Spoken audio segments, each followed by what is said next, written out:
The only people who don't want to disclose the truth are people with something to hide.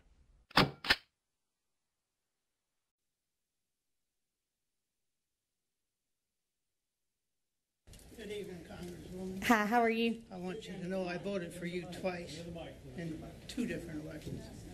Thank you for your vote. My question is, or what I need from you, is to know what you can do, you and your fellow non-communist colleagues in the lower house, what you can do to stop these communist tyrannical executive orders laid down by this foreign-born, American-hating communist despot. What can you do for me? We need to know. So, thank you for your question. He said it loud enough that you all heard it.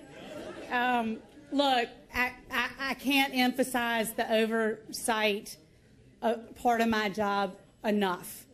And I think that that gets lost in what we do every day, because that's exactly what we're doing. We're chasing down these executive orders. We're chasing down these rules that are promulgated, that are backdoor legislation by agencies, whether it's the EPA, the IRS, go down the list. And so it's my job, in my oversight capacity, to shine the light in the darkness and ask those questions.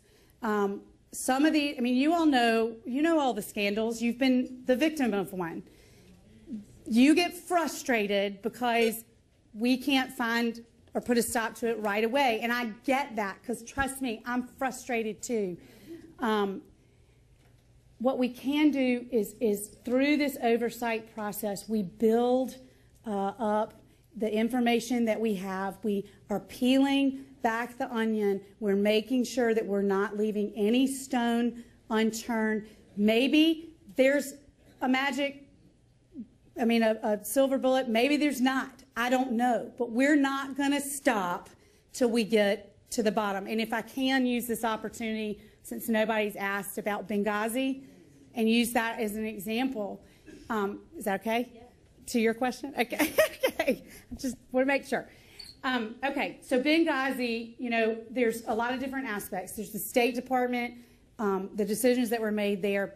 My job on the subcommittee on oversight and investigation deals directly with the DOD side.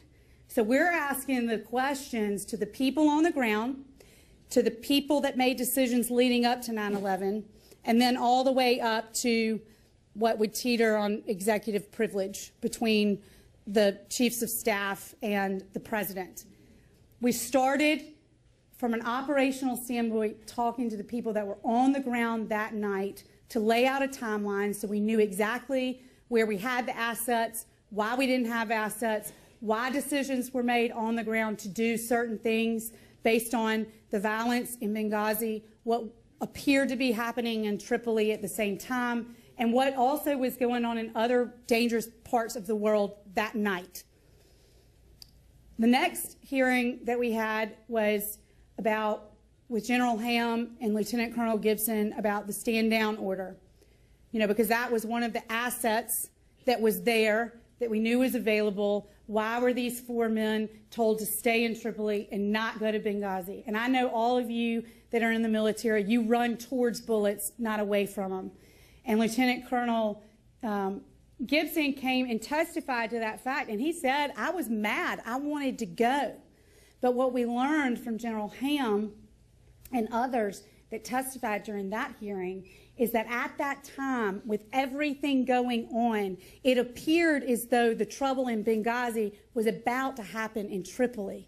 And so they needed those 4 men not to stand down, but to stay so that they could be there with any uprising that happened in Tripoli that night. Now, it just was announced. I have another hearing on, what's today, Monday? On Wednesday. And this is with, starts with a B. Bissell. Bishop. The Marine that said it, they said he retired, but then it turns out he wasn't retired. Anyway, he's coming in on Wednesday. And the question is, why did the president issue a press release stating that we were prepared for anything, that we were going to keep Americans safe, and clearly we weren't prepared because 4 Americans died. So we're continuing to dig down, but it takes time. And so I want, in an answer to your question, to tell you that there are many other subcommittees and members like me that are committed to finding the truth on your behalf. And so that is what that's what our arsenal is right now. Will that hearing be on C-SPAN? No, it's classified. Yeah. He has fired you. It's time you fire him. Okay.